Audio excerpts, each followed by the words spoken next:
If you lined up 10 of the wealthiest people in America and 10 random people off the street, you might not be able to tell which group was which.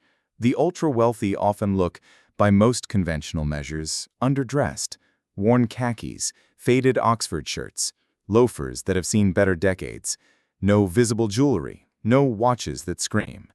And the instinct is to read that as modesty, or frugality, or being above fashion. But none of that is quite right. The old money aesthetic is not boring because wealthy people lack imagination. It is boring because in certain circles, looking like you are trying too hard is the fastest way to lose status.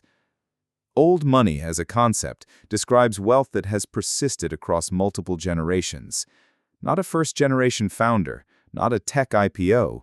Inherited capital, inherited networks, inherited taste. The visual vocabulary of old money developed over time as a byproduct of this inheritance. You wore what your family wore. You bought where your family shopped. You didn't update your wardrobe every season because new trends signaled that you are watching trends, and trend watching is a middle-class behavior. The aesthetic itself is relatively consistent across decades. Navy, gray, camel, ivory. Natural fibers, wool, cotton, cashmere, linen. Minimal pattern, conservative cut, slight patina of age, because wear signals genuine use rather than anxious acquisition. Think New England prep schools, old London tailors, Ivy League quads, the visual world of people who never needed to prove anything to a store window. Here is the mechanism underneath the look. Status signals function as a communication system, and like all communication systems, they can become saturated. When too many people use the same signal, and when that signal becomes available enough to copy, it loses its ability to carry precise information about the sender. It becomes noise. Old money solved this problem not by escalating the signal, but by inverting it. If everyone is performing wealth through visible display, then the most sophisticated move is to opt out of display entirely. The absence of performance becomes the performance. Sociologist Thorstein Veblen identified this dynamic in 1899, writing about conspicuous consumption, the use of goods to make wealth visible.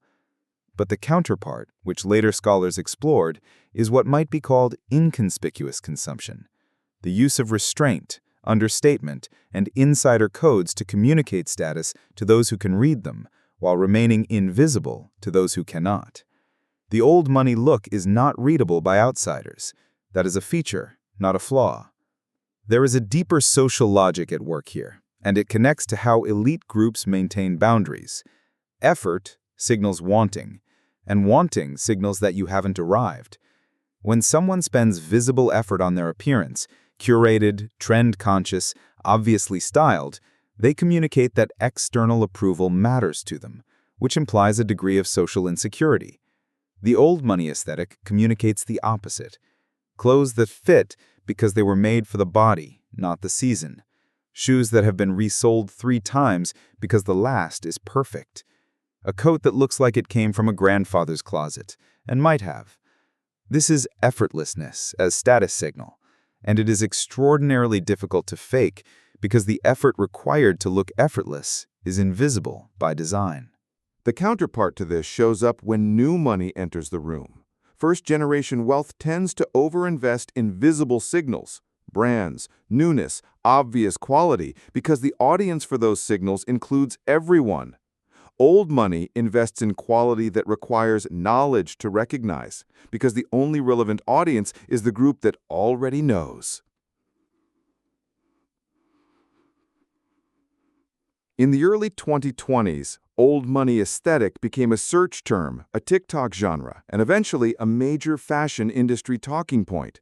This created an interesting tension. The moment a private code becomes a public trend, its function as an exclusive signal begins to degrade. Brands that had never needed marketing, Loro Piana, Ralph Lauren's Purple Label, Brooks Brothers in its traditional form, suddenly found themselves cited in style guides aimed at people trying to dress up. The vocabulary became legible to outsiders, and the people whose identity the aesthetic originally described did what they always do, moved somewhere quieter. Not to a different look, necessarily, to a different layer. Bespoke over off-the-rack, regional craft over global brand, age and provenance over newness. The old money aesthetic is not a destination, it is a moving target, always one step ahead of legibility. The old money look, at its core, is a study in how elite groups manage identity over time. It uses restraint not as self-denial, but as exclusion. The vocabulary requires fluency. The fluency signals belonging. The belonging is what was always being communicated. The boring look is expensive information encoded in cotton and wool. When you see someone who looks almost unremarkable, but something about the fabric, the fit, the quiet authority of their posture suggests they've never needed to announce anything, you're looking at a communication system that has been refined over generations. The message is not, "I have money." The message is, "I have always had money, and I have better things to do than convince you." Boring, as it turns out, is one of the hardest aesthetics to achieve. Not because the clothes are difficult to find, but because the mindset behind them, the complete indifference to whether anyone outside the room understands, is not a style choice. It's a social position that takes generations to inhabit. The object is expensive. The signal is priceless.